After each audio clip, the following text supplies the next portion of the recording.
નમસ્કાર મિત્રો, સ્વાગત છે તમારું ઉમિયા ફૂડ ચેનલ ઉપર। આજે આપણે એક બીજા વડા બનાવવા જઈ રહ્યા છીએ। એના માટે મેં અહીં 15 મીઠા લીમડાના પાનને આ રીતે કટ કરી દીધા છે। 3-4 લીલા મરચાં છે, એને પણ બારીક બારીક સમારી લીધા છે। થોડો ફુદીનો છે, ફુદીનાને પણ ધોઈ અને એને આ રીતે સમારી લીધો છે। કોથમીર છે, ઘણી બધી કોથમીર લીધી છે અને સૂકી ડુંગળી છે। સૂકી ડુંગળીને પણ આ રીતે આપણે બારીક સમારી લઈશું। ચણાની દાળને મેં 3 કલાક પહેલાં પલાળી હતી અને 3 કલાક પછી એ સોફ્ટ થઈ જાય છે। હવે આને આપણે મિક્સરમાં પીસી લઈશું।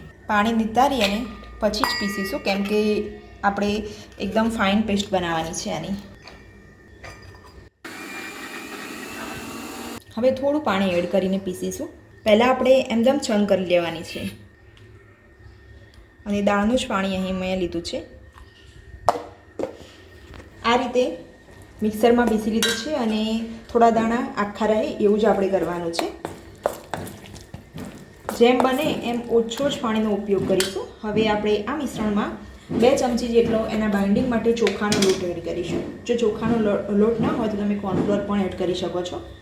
અહીં હું 2 ચમચી જેટલો ચોખાનો લોટ લઉં છું। તમે પૌવા પણ પલાળીને એડ કરી શકો છો। હવે આપણે બીજા ઇન્ગ્રેડિયન્ટ લઈશું। ડુંગળી, મીઠા લીમડાના પાન, લીલા મરચાં, પુદીનો, કોથમીર, સ્વાદ અનુસાર મીઠું અને થોડો મરી પાવડર એડ કરીશું। જે બ્લેક મરી પાવડર આવે છે એ જ મેં એડ કરેલો છે। થોડી હળદર પણ એડ કરીશું અને હાથેથી જ બધું મિક્સ કરી દઈશું।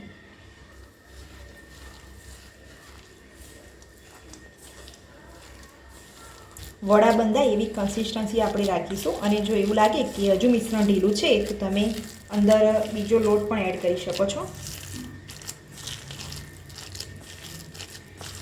મિશ્રણ રેડી થઈ ગયું છે, તમે જોઈ શકો છો।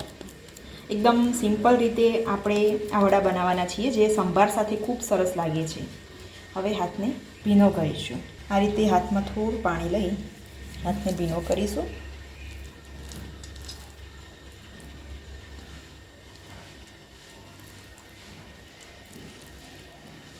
ગુલ્લો વાળીશું, થોડું પ્રેસ કરીશું,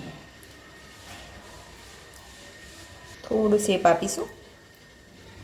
વડું રેડી થઈ ગયું છે। હવે આપણે વડાને ગરમ તેલમાં મૂકતા જઈશું। તેલની ફ્લેમ મીડિયમ ગરમ છે। સેમ એ જ રીતે આપણે ભીના હાથ કરી અને ફરીથી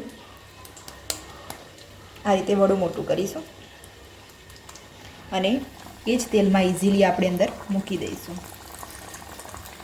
થોડી વાર સુધી તો આપણે બિલકુલ હાથ નહીં લગાવીએ। જેમ જેમ એ ફ્રાય થતા જશે એમ એમ એને સપાટી પર આવતા જશે, તમે જોઈ શકો છો। હવે એકદમ ધીમેથી આપણે એને ફ્લિપ કરીશું।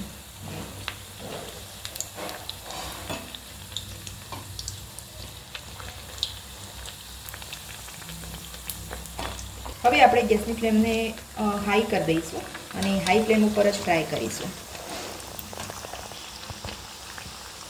આ રીતે વડાનો કલર ચેન્જ થઈ જાય, ગોલ્ડન બ્રાઉન કલર થઈ જાય એટલે આપણે એને પ્લેટમાં લઈ લઈશું।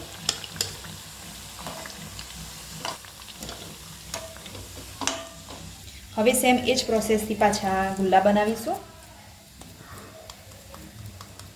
અને સ્પ્રેડ કરીશું અને તેલમાં ધીમે રહીને આપણે અંદર એડ કરીશું। તૈયાર છે મિત્રો સરસ મજાના આપણા આ મસાલા વડા। એક હું તમને ખોલીને પણ બતાવું છું। બહારથી ક્રિસ્પી અને અંદરથી સોફ્ટ બન્યા છે। આ વડાને તમે ઇડલી અને સંભાર જોડે ખાવાની ખૂબ મજા આવી જાય છે। આ એક સરસ કોમ્બિનેશન બને છે। તમે ચોક્કસ આ રેસીપી ટ્રાય કરજો અને એના રિવ્યૂ મને જણાવજો। એકદમ સરસ લાગે છે। જો તમને મારી આ સંભાર વડાની રેસીપી પસંદ આવી હોય તો મારા વિડીયોને લાઈક કરો, શેર કરો અને મારી ચેનલને સબસ્ક્રાઈબ કરવાનું ભૂલતા નહીં। ધન્યવાદ।